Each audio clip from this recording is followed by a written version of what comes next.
നമസ്കാരം. കേന്ദ്രമന്ത്രി സുരേഷ് ഗോപിയുടെ ചില പ്രസ്താവനകൾ കഴിഞ്ഞ ദിവസം വിവാദമായിരുന്നു. അദ്ദേഹത്തിൻ്റെ പ്രസ്താവന വേണ്ട വിധത്തിൽ ഉൾക്കൊള്ളാൻ കഴിയാത്ത മാധ്യമങ്ങളും രാഷ്ട്രീയ പാർട്ടികളുമെല്ലാം അദ്ദേഹത്തിനെതിരെ വലിയ വിമർശനങ്ങളുമായി രംഗത്ത് വന്നിരുന്നത് നമ്മൾ കണ്ടതാണ്.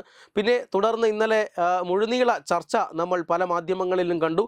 അതിനപ്പുറം സുരേഷ് ഗോപിയെ അനുകൂലിച്ചും പ്രതികൂലിച്ചും ധാരാളം ചർച്ചകൾ കേരളത്തിൽ നടന്നു. ഇങ്ങനെ വിവാദങ്ങൾ നടക്കുമ്പോഴും ഏറ്റവും ഒടുവിലായി സുരേഷ് ഗോപി പറഞ്ഞത് ആ പ്രസ്താവന അത് ഇഷ്ടമായില്ല എങ്കിൽ അത് പിൻവലിക്കാൻ തയ്യാറാണ് എന്നാണ് അദ്ദേഹം പറഞ്ഞത്. അതിനപ്പുറം ഈ വിവാദങ്ങളെ മൈൻഡ് ചെയ്യാതെ അല്ലെങ്കിൽ ഈ വിവാദങ്ങളെ പരിഗണിക്കാതെ തന്നെ മണ്ഡലത്തിൻ്റെ വികസനവുമായി മുന്നോട്ട് പോവുക എന്നതാണ് ഇപ്പോൾ സുരേഷ് ഗോപി എടുത്തിട്ടുള്ള ഒരു പ്രവർത്തന ശൈലി. മണ്ഡലത്തിൽ ഇതുമായി ബന്ധപ്പെട്ട് അദ്ദേഹത്തിൻ്റെ ഓഫീസ് തുറന്നു എന്ന വാർത്തയാണ് ഇപ്പോൾ പുറത്തു വരുന്നത്.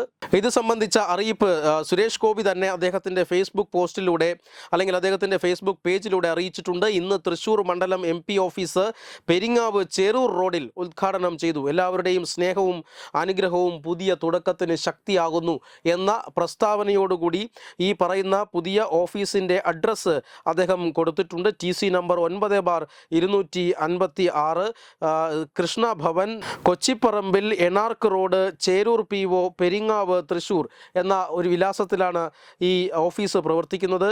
അതോടൊപ്പം തന്നെ ഈ ശുഭദിനത്തിൽ ആവണിശ്ശേരി ഖാദി യൂണിറ്റിൻ്റെ നവീകരണത്തിനായി 40 ലക്ഷം രൂപ പലിശരഹിത വായ്പയായി എൻ്റെ മകളുടെ പേരിലുള്ള Lakshmi Suresh Gopi MP's initiative charitable ട്രസ്റ്റിൽ നിന്നും കൈമാറിയതിൻ്റെ സന്തോഷവും പങ്കുവയ്ക്കുന്നു. ഇതിലൂടെ നിരവധി തൊഴിലവസരങ്ങൾ പുനർജനിക്കും എന്നാണ് അദ്ദേഹം എഴുതിയിട്ടുള്ളത്. തൃശ്ശൂരിൽ തൻ്റെ പ്രവർത്തനങ്ങൾ വ്യാപിപ്പിക്കുക, അല്ലെങ്കിൽ ജനങ്ങൾക്ക്, വോട്ടർമാർക്ക് ഏതു സമയവും ഒരു ജനപ്രതിനിധി എന്ന നിലയിൽ തന്നിലേക്ക് വരുവാനും തന്നെ സമീപിക്കാനും അതുപോലെ തന്നെ അവരുടെ ആവലാതികളും പരാതികളുമൊക്കെ രേഖപ്പെടുത്താനും ഒരു ഓഫീസ് അദ്ദേഹം തുറന്നിരിക്കുന്നു. ആ ഓഫീസിൻ്റെ ഉദ്ഘാടന വേളയിൽ തന്നെ 40 ലക്ഷം രൂപയുടെ പലിശരഹിത വായ്പ ഒരു ആവണിശ്ശേരി ഖാദി യൂണിറ്റിൻ്റെ നവീകരണത്തിനായി അദ്ദേഹം നൽകിയിരിക്കുന്നു. നിരവധി പേരുടെ തൊഴിലവസരങ്ങൾ കൂടി പുനരുജ്ജീവിപ്പിക്കുന്ന രീതിയിലാണ് ഈ പദ്ധതി. അത് അദ്ദേഹത്തിൻ്റെ ഏതെങ്കിലും ഒരു സർക്കാർ പദ്ധതിയിൽ നിന്നല്ല, സ്വന്തം മകളുടെ പേരിൽ നിന്നുള്ള ട്രസ്റ്റിൽ നിന്നാണ് അദ്ദേഹം ഈ നവീകരണത്തിനായിട്ടുള്ള തുക നൽകിയിരിക്കുന്നത് എന്നുള്ളതാണ് ഏറ്റവും പ്രധാനപ്പെട്ട കാര്യം. അങ്ങനെ വിവാദങ്ങൾ എന്തുമായിക്കൊള്ളട്ടെ, തന്നെ തിരഞ്ഞെടുത്ത ജനങ്ങളോടുള്ള പ്രതിബദ്ധത അത് ഉയർത്തിപ്പിടിക്കുകയാണ് കേന്ദ്രമന്ത്രി സുരേഷ് ഗോപി. അതോടൊപ്പം തന്നെ അവരോടൊപ്പം നിൽക്കാൻ, അല്ലെങ്കിൽ അവർക്ക് തന്നെ എപ്പോൾ വേണമെങ്കിൽ വന്ന് കാണാനായി ഒരു ഓഫീസ് സംവിധാനം ഒരുക്കുകയാണ്. മണ്ഡലത്തിലെ പ്രമുഖ വ്യക്തികളെല്ലാം തന്നെ ഈ ഓഫീസിൻ്റെ ഉദ്ഘാടന ചടങ്ങിൽ പങ്കെടുത്തു. കേന്ദ്രമന്ത്രി സുരേഷ് ഗോപി വീഡിയോ കോളിലൂടെയാണ് ഈ ഉദ്ഘാടന ചടങ്ങിൽ പങ്കെടുത്തത്. വെബ് ഡെസ്ക് തത്തുമൈ news.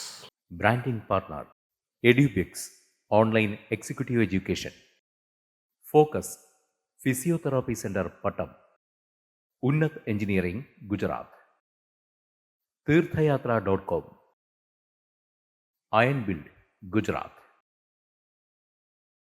Powered by Jyothis, realising your dream home.